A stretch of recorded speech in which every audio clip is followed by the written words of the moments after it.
Shalom Aleichem, Bapak Ibu, Saudara-saudari kekasih Tuhan. Selamat malam bagi kita semua. Bersyukur bahwa pada malam hari ini kita diperjumpakan kembali melalui saat teduh malam program Badan Pekerja Sinode Wilayah 4 Gereja Toraja edisi 10 November 2020. Marilah kita meneduhkan hati kita dan bersama-sama kita melakukan kidung pujian tak terbatas kasih-Mu.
Marilah kita berdoa sebelum membaca dan merenungkan sabda Tuhan.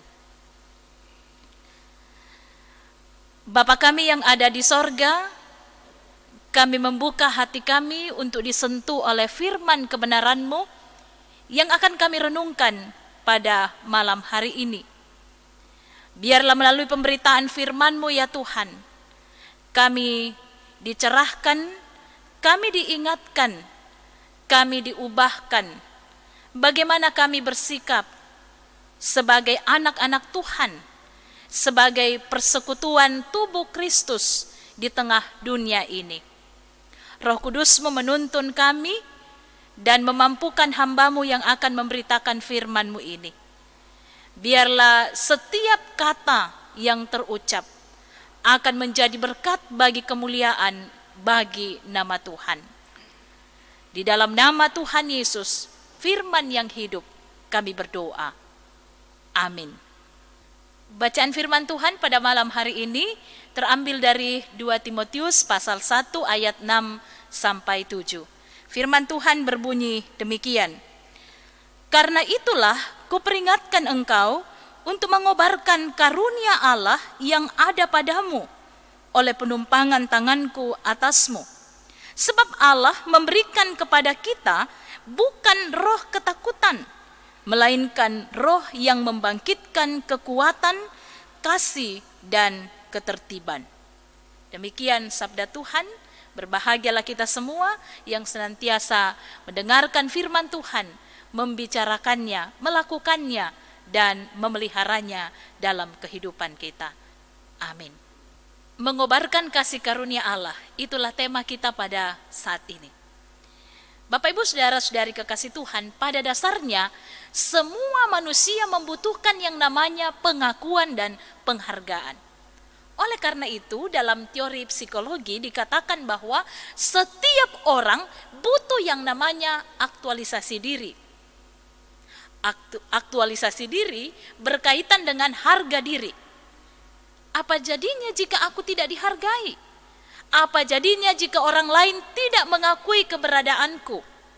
Oleh sebab itu tidak heran apabila banyak orang yang berjuang memperoleh pengakuan itu dengan berbagai cara seperti kekayaan, jabatan, pendidikan, prestasi, pengaruh atas orang lain, dan lain sebagainya. Orang yang sedang mengaktualisasi diri sebenarnya sedang membangun jati dirinya di hadapan orang lain. Ketika dia berupaya untuk kebaikan orang lain, dia sebenarnya sedang mengharapkan penerimaan dan pujian dari orang lain. Tetapi tidak demikian dengan kita selaku orang Kristen. Kebutuhan kita yang terbesar bukanlah aktualisasi diri untuk mendapatkan pujian dari orang lain. Kebutuhan terbesar kita adalah menikmati hadirat Allah dan mendapatkan pujian dan perkenaannya saja. Kepada Timotius, Rasul Paulus memberi nasihat, karena itulah kuperingatkan engkau untuk mengobarkan karunia Allah yang ada padamu oleh penumpangan tanganku atasmu. Itu di ayat 6 bacaan kita. Rasul Paulus mengingatkan Timotius agar dalam mengaktualisasikan pelayanannya senantiasa didasari oleh kasih karunia Allah yang telah dicurahkan kepadanya. Sebab tanpa kasih karunia Allah, aktualisasi pelayanan Timotius tidak dapat memberi berkat keselamatan bagi semua orang yang dilayaninya. Makna aktualisasi diri dalam perspektif iman Kristen tidak didasari oleh aktualisasi roh atau kepribadian manusia saja. Tetapi yang lebih utama lagi adalah bagaimana kepribadian atau roh manusia berpusat pada kasih karunia Allah yang telah terwujud nyata dalam kehidupan dan karya Kristus. Dengan demikian, inti dan pusat dari seluruh aktualisasi kehidupan umat manusia adalah Kristus. Pemahaman teologis ini membalikkan semua pemikiran dan paradigma dunia yang selalu menempatkan manusia sebagai pusat dari aktualisasi seluruh peradaban, kebudayaan, kekayaan, jabatan, pendidikan, prestasi, pengaruh atas orang lain, dan teknologi.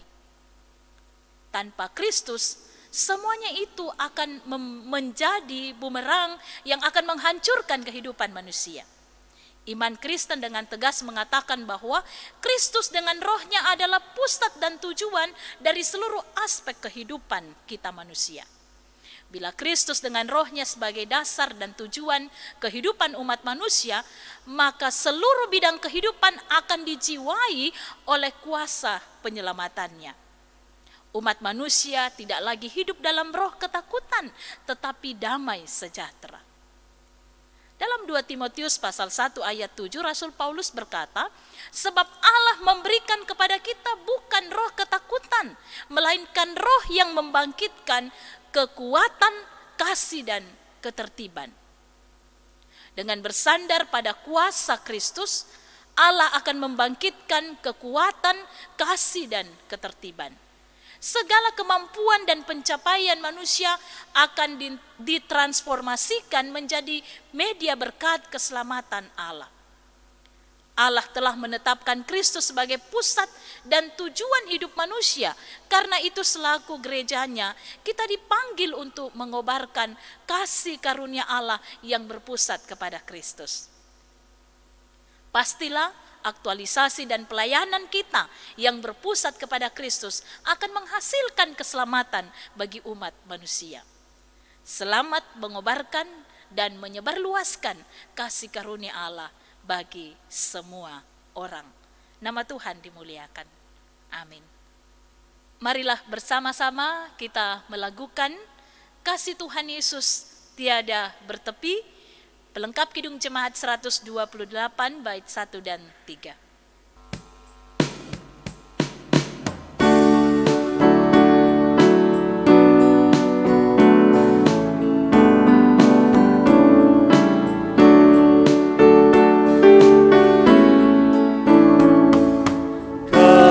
Kasih Tuhan Yesus tiada bertepi,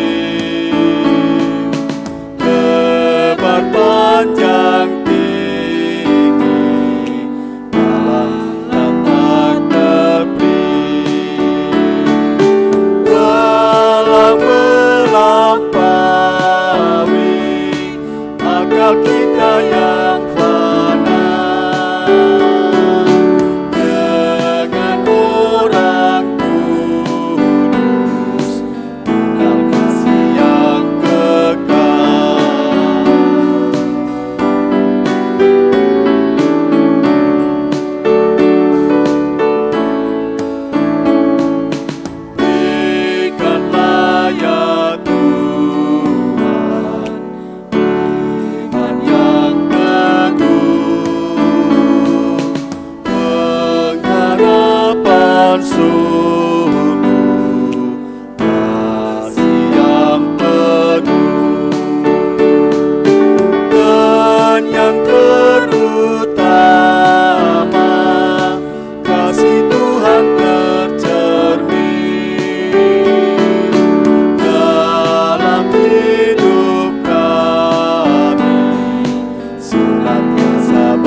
Marilah kita berdoa.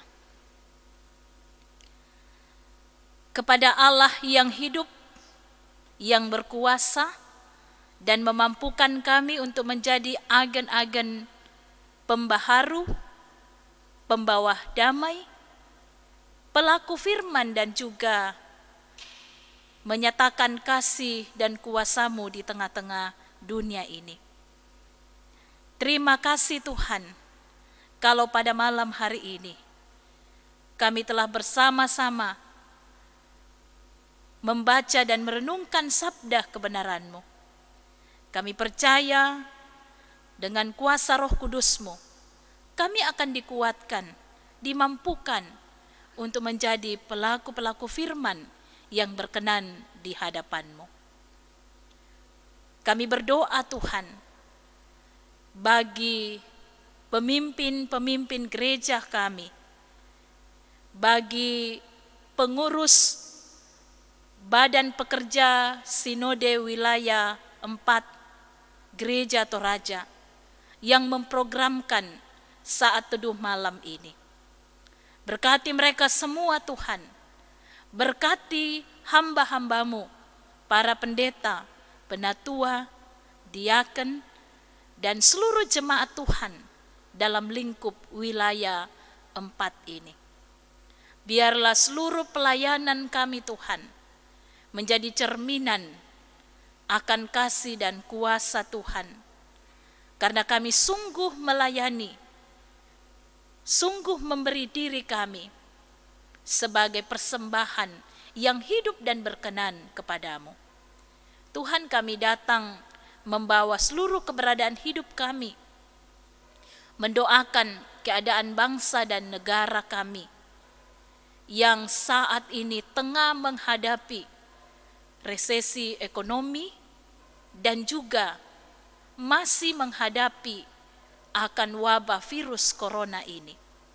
Tuhan, mampukan pemerintah dan seluruh jajarannya untuk terus memperjuangkan kesejahteraan rakyat Indonesia, dan juga Engkau memberkati para dokter, para medis, Satgas COVID, dan juga kami semua, agar kami memiliki imunitas yang baik, sehingga kami mampu melewati akan krisis ini akan pandemi ini oleh karena tangan Tuhan yang terus terulur menolong kami.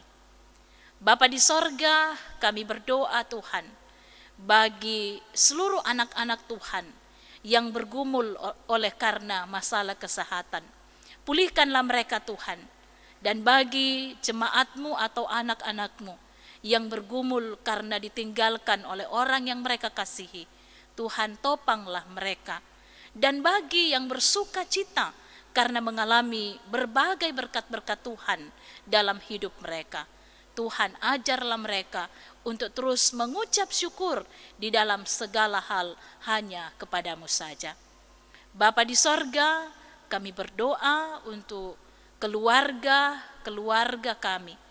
Biarlah Tuhan akan memelihara setiap rumah tangga kami, sehingga berkat dan kasih Tuhan akan terus tinggal dalam rumah tangga kami, sehingga kami terus mengalami akan kasih dan berkat-Mu, dan kami pun dimampukan untuk menjadi saksi kemurahan-Mu dimanapun kami berada.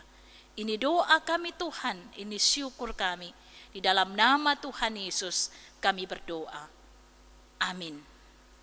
Bapak Ibu Saudara-saudari kekasih Tuhan, kita tidak perlu takut dan khawatir menjalani kehidupan kita ini walau badai menerpa. Tetapi kita yakin bahwa Tuhanlah perisai kita. Dengan firman-Nya Dia akan menenangkan jiwa kita. Engkaulah perisaiku.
Demikianlah saat teduh malam pada malam hari ini.